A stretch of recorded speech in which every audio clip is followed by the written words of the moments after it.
Hello guys.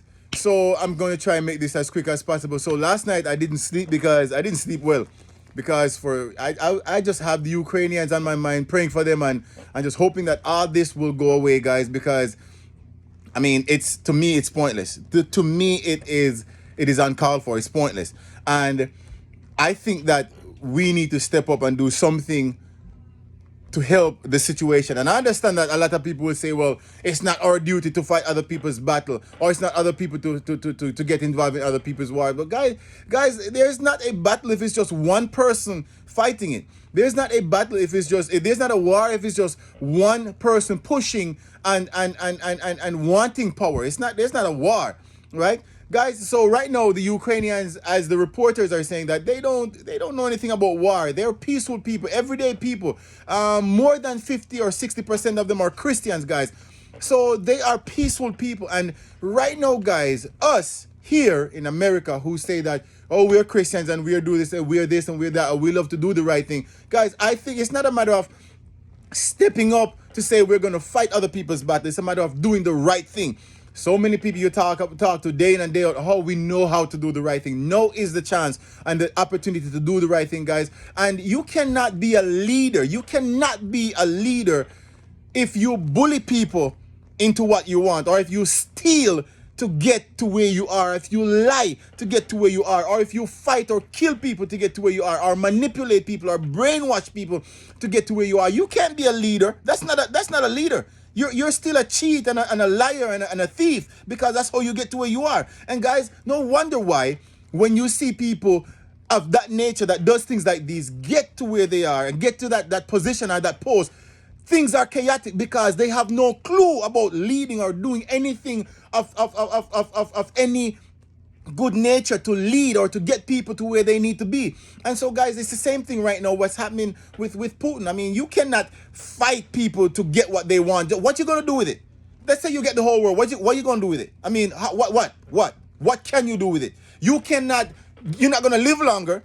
You're not gonna have anything more than anybody else. You're still gonna be naked. You're still gonna be blind. You're still gonna be a crook. You're still gonna be a thief. You're still gonna be all these things. So, guys, what is the point?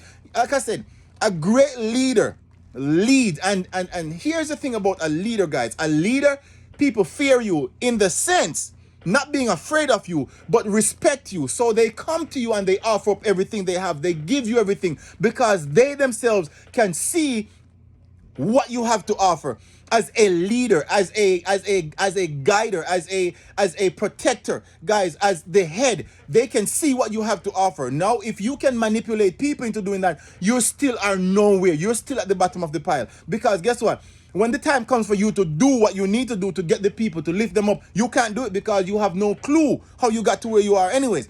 So, guys, right now, whatever is happening over there with Russia and Putin and all his followers, guys, it's just a brainwashing kind of situation going on. And guys, I'm going to tell you something. For us who say that we are Christians here and we believe in God and we know God and we trust God, let us pray for those people and let them know that, guess what? You have help, you have support, you have people praying, because God said, look, if my people, which are called by my name, would humble themselves and seek my face, then, guys, he said that he will hear from heaven and he will heal their land. And so it's not too late for us to join hands and hearts together and pray for those people, guys. Pray for the country. They're begging for peace. Guys, it's not a war if somebody's begging for peace. That's not a war. We need to quit labeling that as a war. It's not a war. So when we sit here and we talk about, oh, it's not our place to get involved, let me tell you something. Apparently, a lot of people haven't seen historical wars and how it operates. Whenever they have a main target, they push to conquer all the little tribes and all the little countries around them to gain more power. So-called power. That's what they think they have, is power, guys. And when they do that and they have enough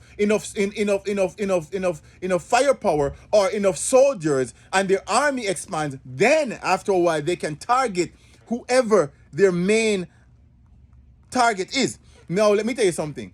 America is a great target for a lot of these countries. So if they can control all those countries around them, like Russia, let's say Russia takes over Ukraine and he gets more firepower and more soldiers to fight and all these things. Guys, what do you think is going to happen down the road to America. When they have enough soldiers and enough army, and I'm not trying to be politically correct, so a lot of the terms I might not even say right. Okay, I mean, that's fine, I'm good with that. But guys, when they get enough firepower and they think that they can come for America, you think that gas price is going to be your worries? You think that gas price is going to be a worries of yours? No, let me tell you something. These same cell phones and even this thing that I'm recording on right now, guys, these are all monitored. So whenever the time comes for them to shut everything down, it's shut down. You have no control over nothing. It's just the same thing that just happened to Ukraine. They shut everything down. They can manipulate anything and everything by a switch. They can shut your account down. They can freeze everything. So let's think about this wisely, guys. When we think that we can only sit here and say, well, it's not our duty to get involved, you're not getting involved. You are doing what is right to save your own tail down the road. Because I'm telling you guys, when these people get enough of what they want, guess who they're coming for? You. And so when we sit down on the sideline and didn't do anything, guys, what happened? We're going to want the world to come to our rescue now. But guys, I'm going to tell you something. Again, I'm going to go back to what I said previously. If you're a great leader, whether I don't care who you are, if you think you're a great leader, how did you get into the position of leading? Did the people honestly, wholeheartedly chose you, or did you manipulate the situation to be where you are? Did you have to brainwash people to get where you are? Did you have to steal or fight or rob or kill to get where you are? Did you have to be bribed, or did you bribe anybody to get where you are? With Putin right now, guys, I mean, to me, I don't see that as a great leader. Because like I said, look at David and those guys in the Bible, guys. Like David said, I was talking to my brother this morning, and like David said, look, when they heard my name, they bow themselves. They bow themselves because, you know, look at Solomon. I mean, other kings and queens left their countries and came to Solomon and offered up sacrifices and offered up gems and jewels and everything to him because they were great leaders. The people chose them, put them there because they were great leaders. Now, you cannot bully or fight your way or kill people or manipulate people or brainwash your way up to leadership and say that you're a leader. You're still weak. You're still weak and you're still empty and void and every word that comes with that.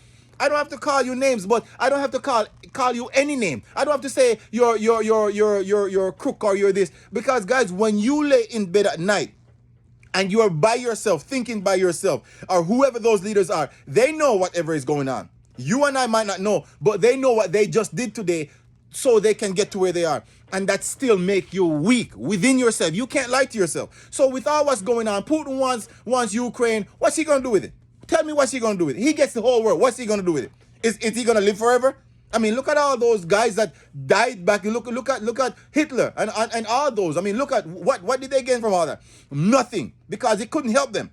So they just want to say they did it. For what? When people are suffering, guys, innocent people are suffering, when we could help, when we could do something about it. Guys, when people just want to go about their daily lives, feed their family, and go do what they have to do, they have to be worried about this and worried about that. Guys, come on. Let us pray together, because let me tell you something, prayer is way more effective than the guns and the ammunitions and the army. It's way more effective, but we have to put it into effect. So guys, right now I'm asking God to help the people of Ukraine and to help the families and help the individuals that are praying and crying out to him right now. The family that prays together stays together. It's the same thing with the country that prays together stays together. Guys, it's going to take more than just talking on the sideline. It's going to take us getting up and putting our hearts to the wheel, our shoulders to the wheel, and praying for these people. Again, guys, let me tell you something, and you can share this around. If you have to bully your way into power and lie and steal and crooked your way into power and brainwash your way into power, you are still nothing. You still didn't get it. Because guess what? People didn't offer it up to you. They didn't give it to you willingly. They didn't see the need in choosing you for being in that place. You lie about it. So therefore, you still have no clue of what you're doing. And that's why kingdoms fall. That's why people get nowhere, because guess what? They have no great leader. A great leader, guys, have a plan how to succeed. And I mean, when I say succeed, like everybody around you is happy and they don't want anybody else to run it, because everybody, there's no chaos where a great leader is concerned or is involved.